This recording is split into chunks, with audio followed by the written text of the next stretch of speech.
ഇസ്ലാം ഉയരുന്നത് അവർ ഈർഷ്യതയോടുകൂടി കാണും. അതുകൊണ്ടാണ് അല്ലാഹു സുബ്ഹാനഹു വ തആല പറഞ്ഞത് ലിയുദ്ഹിറഹു അലദ്ദീനി കുല്ലിഹി വലൗ കരിഹൽ മുശ്രികൂൻ.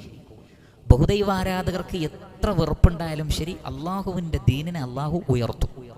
അപ്പം തൗഹീദ് സ്വീകരിക്കുമ്പോൾ സത്യനിഷേധികൾക്ക് വെറുപ്പുണ്ടാവും. വലൗ കരിഹൽ കാഫിറൂൻ. ആ വെറുപ്പിനെ ഞങ്ങൾ പരിഗണിക്കൂല എന്നാണ് ഈ പറയുന്നത്. അത് ഞങ്ങൾക്കൊരു വിഷയമല്ല. അതുകൊണ്ട് തന്നെ തൗഹീദിൽ മായം ചേർക്കാൻ വിശ്വാസികളെ കിട്ടൂല. ഓണം ആഘോഷിക്കാൻ വിശ്വാസിയെ കിട്ടൂല. ക്രിസ്തുമസ് ആഘോഷിക്കാൻ വിശ്വാസിയെ കിട്ടൂല.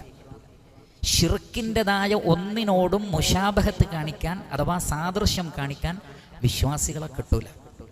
അപ്പോൾ പലരും വെറുപ്പിൻ്റെ വാക്കുകളുമായി നിങ്ങൾ അങ്ങനെയാണ്, നിങ്ങൾ ഇങ്ങനെയാണ്, നിങ്ങൾ ശരിയല്ല, നിങ്ങൾ നാട്ടിൽ ജീവിക്കാൻ പറ്റാത്തവരാണ് എന്ന് പറഞ്ഞേക്കാം. അത് നിങ്ങൾ അവിടുന്ന് പറഞ്ഞോളൂ. വലൗ കരിഹൽ കാഫിറൂൻ.